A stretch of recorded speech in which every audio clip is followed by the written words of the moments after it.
Assalamualaikum warahmatullahi wabarakatuh. Innal hamdalillah nahmaduhu wa nasta'inuhu wa nastaghfiruh wa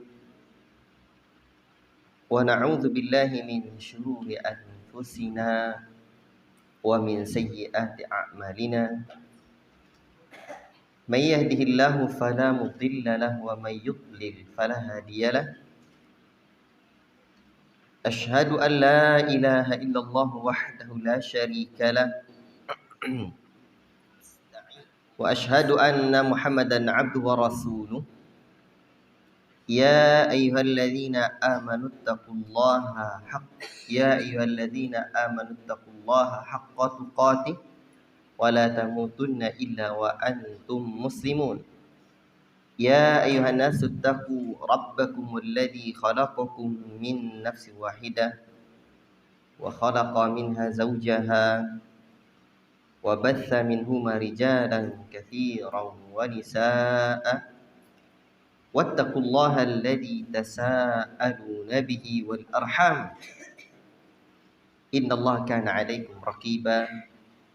Ya ayyuhalladzina amanu taqullaha wa qulu qawlan sadida yuslih lakum a'malakum wa yaghfir lakum dhunubakum wa man yuti'illaha wa rasulahu faqad faza fawzan 'azima. Amma ba'd.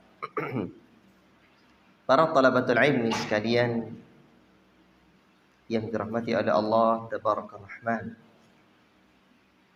syukur kita kehadiran Allah Rabbuna Jalla fi'ula, Allah yang telah memberikan kita nikmat sehingga pada kesempatan ini alhamdulillah kita dapatkan dars kita dari halaqah Sunan Abi Daud. Kita masih dalam biografi Al-Imam Abu Daud rahimahullahu ta'ala. Tapi ada hal yang elok juga antum ketahui tentang adanya ulama lain yang namanya sama dengan Al-Imam Abu Daud ini.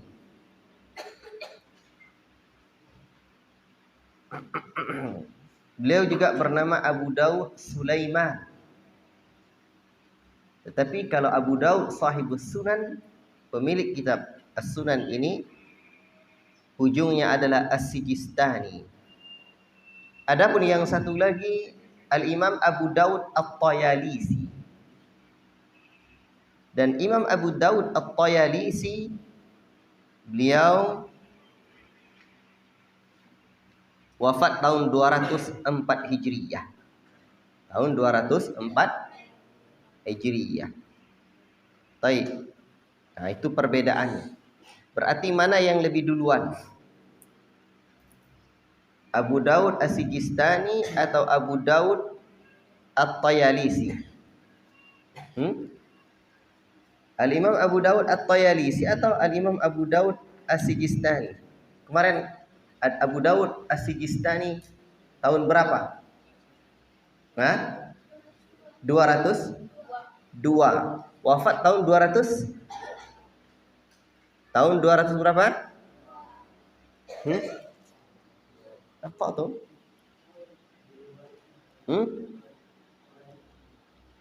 At-Tayalisi 202.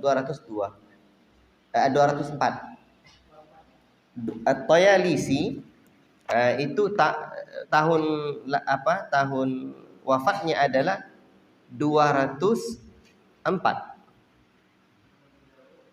As-Sijistani lahir 200. Nah, wafatnya tahun belum lagi ya?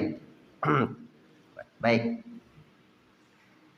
Berarti belum sampai wafatnya. Dah. Ikhwati fillah barakallahu fikum. Nah, itu yang penting antum ketahui juga itu. Beliau juga seorang muhaddits. Nah, dan beliau ini seorang asli versi. Tinggal beliau di Basrah. Beliau juga seorang ulama yang rihlah ke banyak para ulama. Taib. Akhirnya beliau wafat di Basrah. Dah.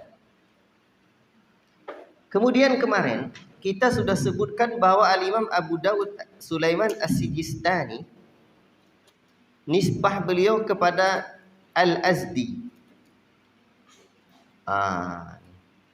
Nama nenek moyang beliau lah. Dari keturunan orang-orang Arab, keturunan Qahtan. Karena keturunan Arab itu ada dua, Arab Adnan dan Arab Qahtan. Al-Imam Abu Dawud As-Sijistani, ya, beliau berasal dari keturunan Qahtan. Baik. Para talabatul ilmi yang dirahmati oleh Allah Subhanahu wa taala, syuyukhnya sudah kemarin tidak? Syekh-syekhnya. Syekhnya ada berapa? 400? Luar biasa. Itu banyak sekali. Ya, tetapi sudah saya terangkan kemarin yang dimaksud syekh oleh para ulama ahlul hadis. Ya. Yang dimaksud oleh para ulama ahlul hadis itu ada maksud sendiri, ya. Kemudian sekarang kita masuk ke rihlahnya. Rihlahnya Al-Imam Abu Dawud As-Sijistani ini sungguh sangat luar biasa sekali. Beliau rihlah dalam talabul hadis ke banyak negeri. Ya. Beliau rihlah ke Iraq, Syam, Mesir, ya.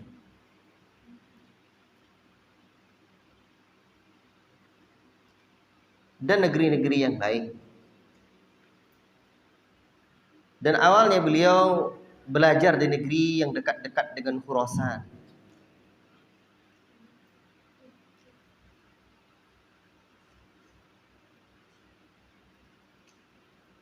Dan terus ke negeri-negeri yang jauh lainnya. Demikianlah budaya para ulama.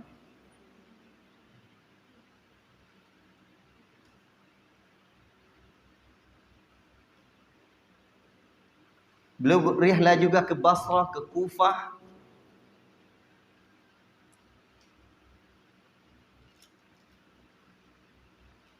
ke Hims, ya, ke Halab,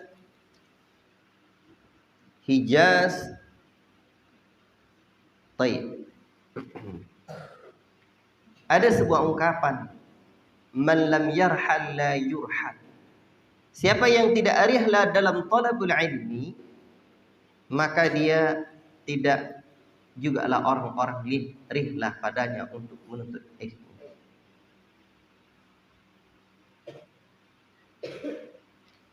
Dan ada satu kitab yang sangat bagus yang ditulis oleh Imam Al-Khatib Al-Baghdadi dalam masalah ini. Kitab yang sungguh sangat luar biasa, berjudul Ar-Rihlah fi Talabil Hadis. Rihlah dalam mencari hadis. Di antara motivasi yang disebutkan oleh Al-Imam Al-Khatib Al-Baghdadi dalam kitabnya yang sungguh sangat mulia ini adalah sebuah kisah dari Kathir bin Qais. Ia berkata, Ja'a rajulun min ahli al-Madinati ila Abi Darda bi Dimashq. Telah datang dari negeri Madinah seseorang dari ke negeri Damaskus. Ada orang datang dari negeri Madinah ke Damaskus. Yas'aluhu an hadithin. Dia ingin bertanya atau mencari tentang satu hadis. Balaghahu, yang sampai kepadanya, yuhadditsu bi Abu Darda, yang diriwayatkan hadis tersebut oleh Al-Imam Abu Darda, sahabiyun jalil, seorang sahabat yang mulia. Beliau meriwayatkan dari Rasulullah sallallahu alaihi wasallam. Terdengar oleh orang ini. Faqala lahu Abu Darda, manakala dia sudah sampai di hadapan Abu Darda, Abu Darda ini bertanya kepadanya, "Ma jaa bika tijaratun?" Apakah kamu datang untuk berdagang? Dia menjawab, "La, enggak." "Wala ji'ta talib hajati?" Kamu juga bukan datang untuk mencari satu keperluan yang lain? Qala la, tidak. Abu Darda lagi bertanya, "Wa ma ji'ta taslubu illa hadzal haditsa?" Kamu tidak datang melainkan untuk bertanya atau mencari hadis ini? Qala la. Kamu tidak akan datang melainkan untuk cari hadis ini? Ya, tidak. Tidak perlu yang lain, tidak ada keperluan saya yang lain. Hanya untuk mencari hadis ini. Maka Abu Darda pun berkata, "Fa'abshir, bergembiralah kamu. In kunta shadiqan, jika kamu benar, fa inni sami'tu Rasulullah sallallahu alaihi wasallam, sesungguhnya aku mendengar Rasulullah sallallahu alaihi wasallam yaqul, berkata, ma min rajulin yakhruju min baitihi, tidaklah ada seorang pun yang keluar dari rumahnya, yatlubu ilman, di mana dia menuntut ilmu, illa wada'at lahul malaikatu ajnihataha ridwan bima yatlubu, melainkan malaikat mengepakkan sayapnya karena sayang, karena suka dengan pekerjaan dia menuntut ilmu itu. Wa illa salakallahu bihi tariqan ilal jannah, dan Allah Subhanahu wa taala akan mudahkan jalan dia menuju surga. Ini lafaz yang dibawakan di dalam riwayat Al-Khatib Al-Baghdadi ini. Wa innal alima la yastaghfiru lahu man fis samawati wal ardi hatta al-hitani fil bahri. Dan sesungguhnya seorang yang berilmu sungguh memohon ampun untuknya makhluk yang ada di langit dan di bumi, sampai ikan yang ada di lautan.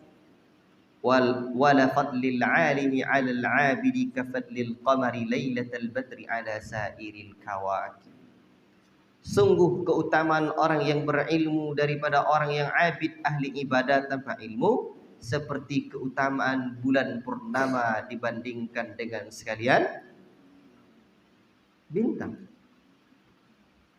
Innal ulama'a hum warasatul anbiya, sesungguhnya para ulama adalah pewaris para nabi. Innal anbiya lam yuwarrithu dinaran wala dirhama, sesungguhnya para nabi tidaklah mewariskan dinar dan dirham. Wa innama warrathul ilma, sesungguhnya para nabi mewariskan ilmu. Allahu Akbar. Berarti hadis yang mulia ini adalah hadis yang sungguh sangat luar biasa. Bahkan dalam riwayat lain Nabi juga mengabarkan kepada kita, orang-orang yang keluar menuntut ilmu itu dia berada fi sabilillahi hatta yarji'a, berada di jalan Allah sampai dia kembali lagi. Malaikat pun sayang kepada para penuntut ilmu. Makanya para ulama terus rihlah. Dalam riwayat Muslim itu, kaman salaka tariqan yaltamisu fihi ilman sahalallahu bihi tariqan ilal jannah. Barang siapa yang menempuh jalan untuk menuntut ilmu, maka Allah Ta'ala mudahkan jalannya menuju surga. Barakallahu fikum. Fahim tuh? Makanya dari masa ke masa para ulama terus menuntut ilmu. Bahkan di antara mereka mengatakan, ini asiru layali wal ayyam fi talabil haditsil wahid. Saya berjalan siang dan malam, apa tujuannya? Hanya untuk mencari satu hadis. Ini bayangkan berapa banyak harta yang dihabiskan dari Madinah sampai Damaskus. Madinah sampai Damaskus. Berapa biaya dia? Dan zaman itu bukan pakai pesawat, zaman itu pakai kendaraan hewan. Luar biasa. Hanya untuk mencari satu hadis yang diriwayatkan oleh Abu Darda dari Rasulullah SAW. Dan ketika itu Abu Darda berada di Damaskus. Pergi dia ke sana. Padahal hadis tersebut para ulama juga dia nih juga sudah mendengarkan hadis itu dari yang lain, tapi tidak cukup dalam kebiasaan para ulama dan penuntut ilmu di generasi terdahulu mendengarkan hadis hanya dari sanad yang rendah. Dia pengen mendengarkan hadis dari sanad yang tinggi. Dia ingin mendapatkan hadis langsung dari yang meriwayatkan dari Rasulullah SAW. Makanya kebiasaan para ulama mencari hadis yang lebih tinggi sanadnya. Bagaimana caranya? Di zaman ini antum belajar ke negeri para ulama. Jangan hanya cukupkan belajar dengan saya atau belajar dengan asatidz. Sanad antum tidaklah tinggi. Sanad antum tidak cukup itu. Mencari satu hadis saja. Bayangkan itu. Luar biasa. Makanya wajar Al-Imam Abu Daud rahimahullah ta'ala berjalan. Ya. Berjalan dan terus berjalan. Mencari ilmu, mencari hadis. Baik. Taib. Ini rihlah beliau.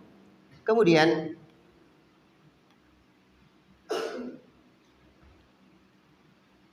madhab al-Imam Abu Daud rahimahullah ta'ala. Al-Imam Abu Daud rahimahullah ta'ala, ada yang menyebutkan madhab beliau itu adalah madhab al-Imam Ahmad ibn Hanbal.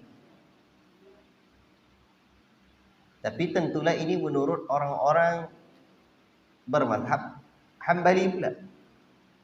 Tetapi menurut orang-orang madhab Syafi'i, madhabnya al-Imam Ahmad ibn Hanbal rahimahullah ta'ala, madhabnya al-Imam Abu Daud rahimahullah ta'ala adalah Syafi'iyul madhab. Bermadhab Syafi'i.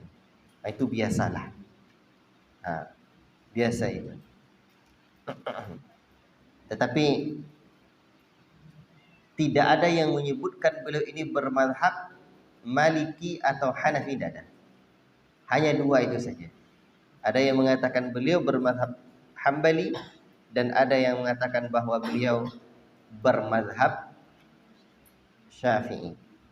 Tetapi manakala ditanya para ulama kita, di antaranya Syekhul Islam Ibnu Taimiyah rahimahullah ta'ala, apakah para ulama mujtahidun itu tidak taklid kepada seseorang ataukah mereka taklid? Maka beliau mengatakan, Ammal Bukhari wa Abu Dawud fa imamani fil fikhi min ahli ijtihad. Adapun al-Imamul Bukhari dan al-Imam Abu Dawud adalah orang yang faqih, dua imam dalam masalah fikih dari kalangan ahli ijtihad. Ya, barakallahu fiikum. Jadi para ulama ini kita tidak ittiba, mengikuti dalil. Sehingga walaupun terlihat seperti Syafi'i ataupun terlihat mazhabnya seperti Hambali, tapi sesungguhnya mereka adalah orang yang punya cukup alat pula untuk berijtihad. Taib. Dan kita tidak pernah disuruh untuk mengikuti kecuali mengikuti Rasulullah sallallahu alaihi wasallam. Ittiba'. Taib.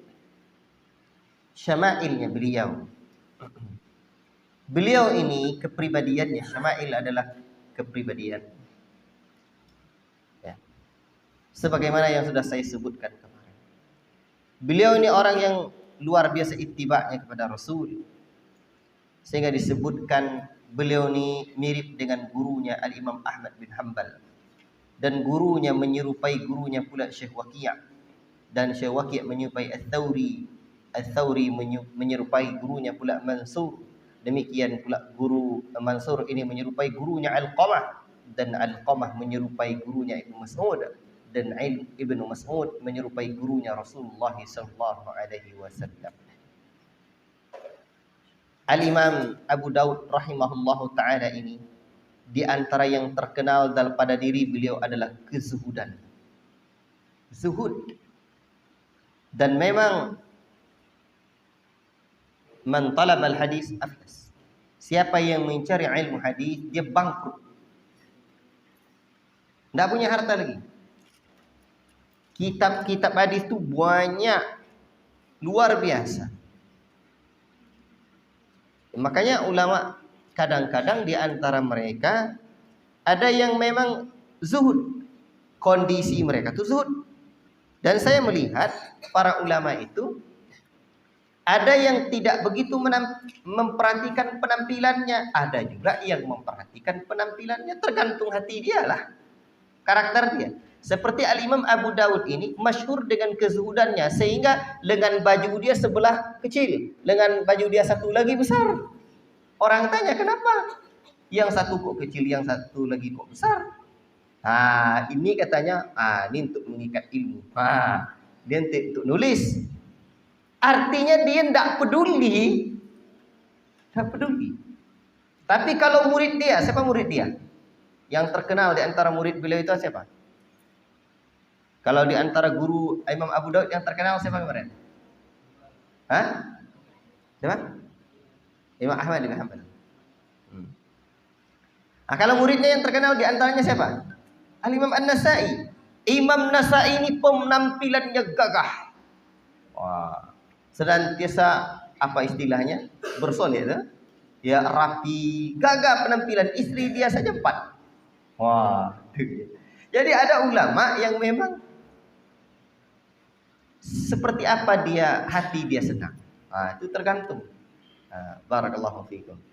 Ya. Dan para ulama telah memuji Al-Imam Abu Daud. Ini pujian ulama untuk Al-Imam Abu Daud. Disebutkan ya,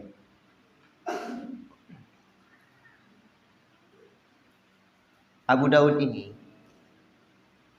ulina li Abi Daud al-hadithu kama ulina li Dawud al-hadid. Li Dawud al-hadid. Telah dilunakkan untuk Al-Imam Abu Daud ini ilmu hadis sebagaimana dilunakkan besi kepada Nabi Daud. Itu dia. Jadi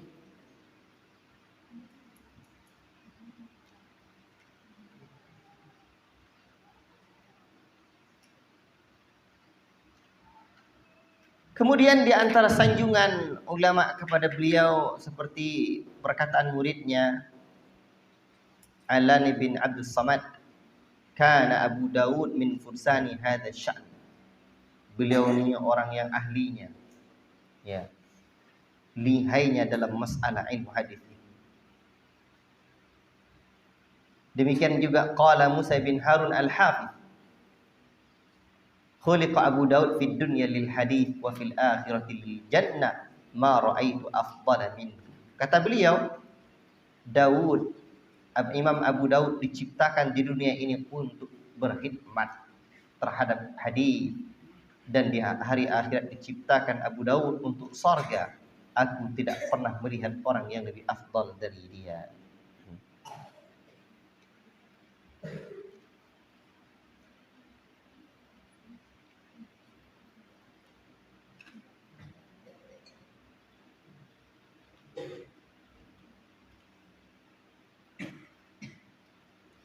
Baik. Demikian juga disebutkan oleh Al-Imam Ibnu Hibban dan As-Sam'ani juga menyebutkan Abu Daud ahadu a'immatid dunya fiqhan. Imam Abu Daud adalah salah seorang imam di dunia ini yang faqih, ya.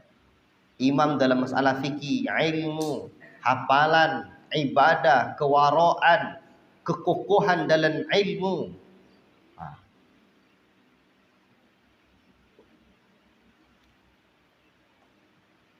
Bahkan Al-Imam Al-Hakim An-Naisaburi menyebutkan kana Abu Daud imama ahli hadis fi asri bila mudafa'ah.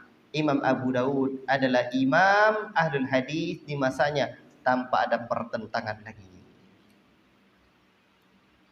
Al-Imam Ibnu Taimiyah juga menyebutkan Al-Bukhari wa Abu Daud afqahu ahli sahihi was sunan. Al-Imam Abu Daud adalah orang yang paling faqih di antara ahli hadis dan ahli sahih, pemilik kitab sahih dan sunan-sunan itu. Baik, ikhwati fillah, kita cukupkan sampai di sini dahulu. Insyaallah taala kita sambung besok lagi. Ya, pelan-pelan saja. Wassallallahu wasallam ala nabiyina Muhammad wa ala alihi washabihi ajmain. Subhanakallahumma wa bihamdika asyhadu an la ilaha illa anta astaghfiruka wa atubu ilaik. Wassalamualaikum warahmatullahi wabarakatuh.